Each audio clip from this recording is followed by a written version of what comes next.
It's a privilege to be part of this seminar and to have chance to share my thoughts on a topic that's so important to our maritime community, defense forces, education institutes, and all those who care about coastal domain. In this session with me, there are 5 eminent speakers from BSF, NDMA, ORF, JNU, IGNOU, and we are going to discuss about shoreline resilience, maritime communities, and risk preparedness. We are fortunate that our session is first in the morning, and hopefully we all had a coffee, although the audience, it's a thin presence, but I'm sure all those who are sitting will pay attention to what we are speaking. Otherwise, we are there to give company to each other.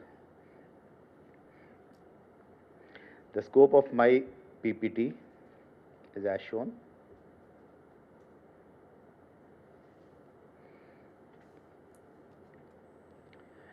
Let me begin by drawing a clear distinction.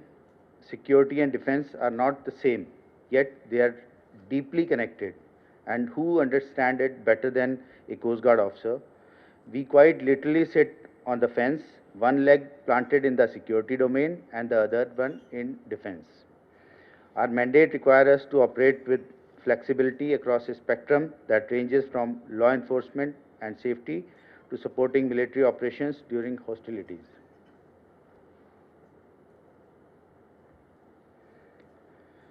While the Coast Guard Act assigns us duties related to maritime safety, environment protection, humanitarian assistance, and enforcement of law, the Union War Book, the Navy, and the Coast Guard War Books detail our wartime roles in support of naval operations.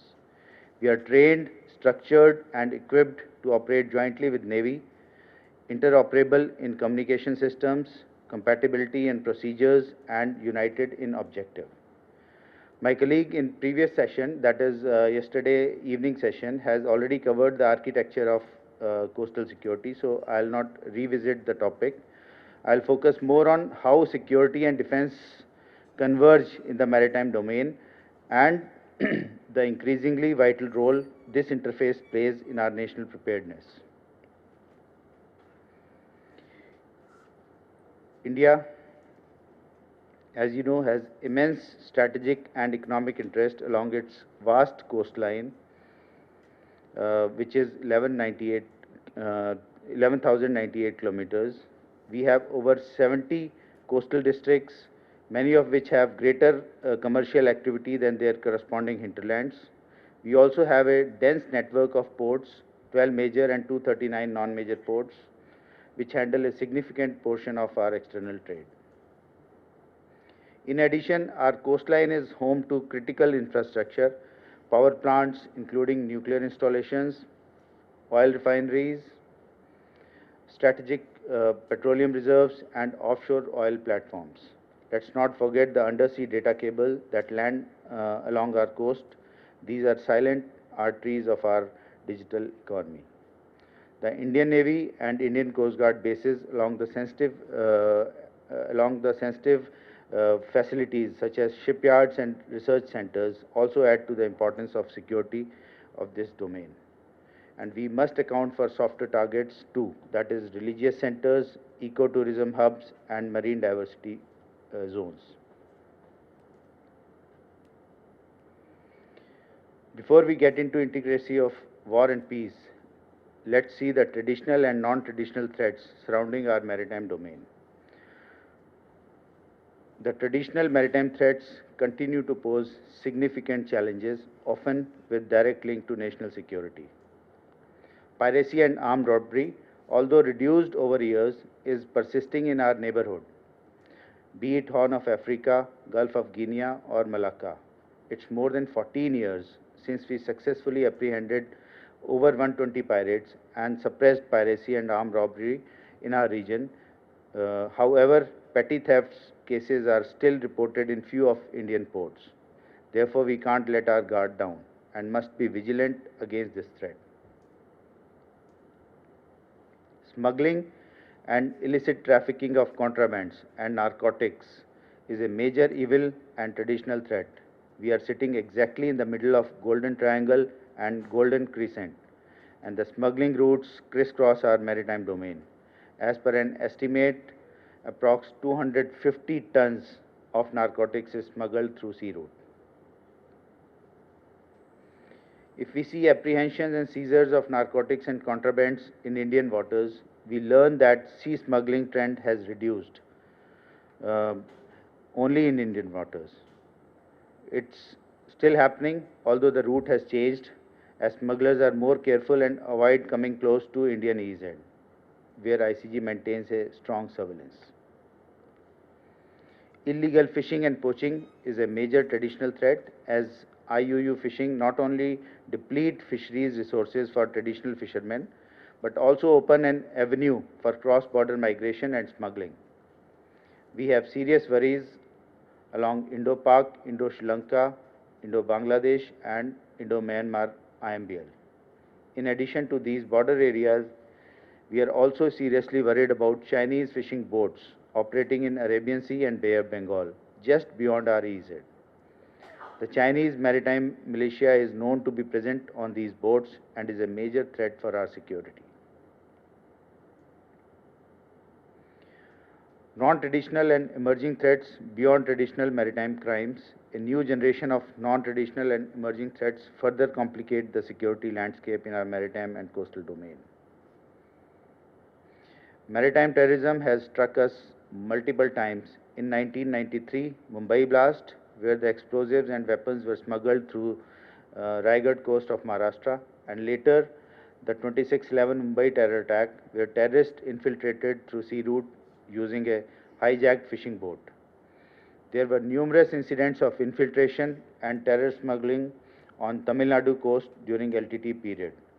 Terrorism is also associated with sea route smuggling, and funding of terror syndicates is known to be linked with narco smuggling. Illegal migration and human smuggling is not only a humanitarian issue, but also a major security concern for us. The million-strong population of Rohingyas in Bangladesh continue to search for better prospects in India.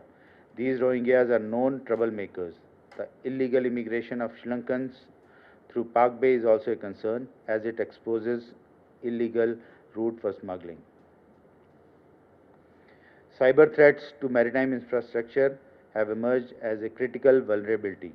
The rapid digitization of ports, vessels, and logistic network makes these systems highly susceptible to cyber attacks. Such attacks have the potential to disrupt global trade and undermine economic stability. Proliferation of weapons through sea route is a serious threat and a concern for us. The busy port traffic and huge container consignments are almost impossible to screen. Therefore, proliferation of weaponry and prohibited technology through container trade is a modern and potent threat. Environmental degradation and climate changes its impact is it pose a growing threat to the marine environment. Pollution incidents, illegal dumping, and overfishing continuously endanger maritime ecosystem. Natural disasters like cyclones and tsunamis are potentially devastating for coastal areas. Furthermore, rising sea levels, coastal erosion, and an increased frequency of cyclones threaten critical infrastructure and livelihoods, aggravating maritime security issues. During peacetime, our threats are primarily unconventional and asymmetric.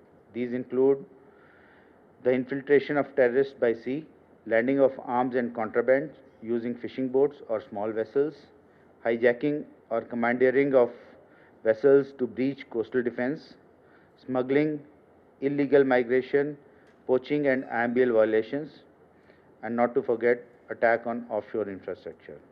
Now it is important to recognize something here. As our coastline is vulnerable with numerous landing points and dense maritime activity, but it is not so easy to exploit. For non-state actors, during peacetime, the sea is not a friendly place. Operating even a small vessel requires money, training, and navigation skills. Our seas are often hostile during monsoons, and detection mechanism are improving every year. Moreover, our fishing community acts as eyes and ears, often reporting unusual activity even before it becomes a threat. However, as we shift our focus from security in peacetime to national defense during war, the threat landscape changes and intensifies. During conflict or war, we have to prepare for missile and drone attacks, espionage efforts, surgical strikes by enemy commandos, underwater sabotage, and offensive mining near critical sea lanes and port approaches. These are more sophisticated threats and they require us to seamlessly transit from security operations to defense operations without a lag.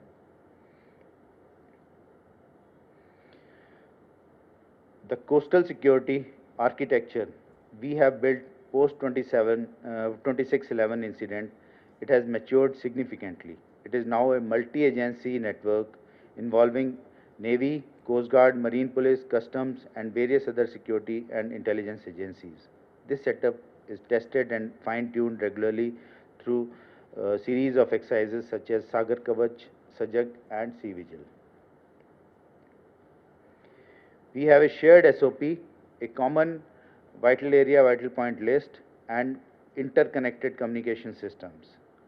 We have real-time intelligence sharing, a dedicated coastal surveillance network, and perhaps more importantly, a culture of cooperation among all coastal security stakeholders, especially the security agencies.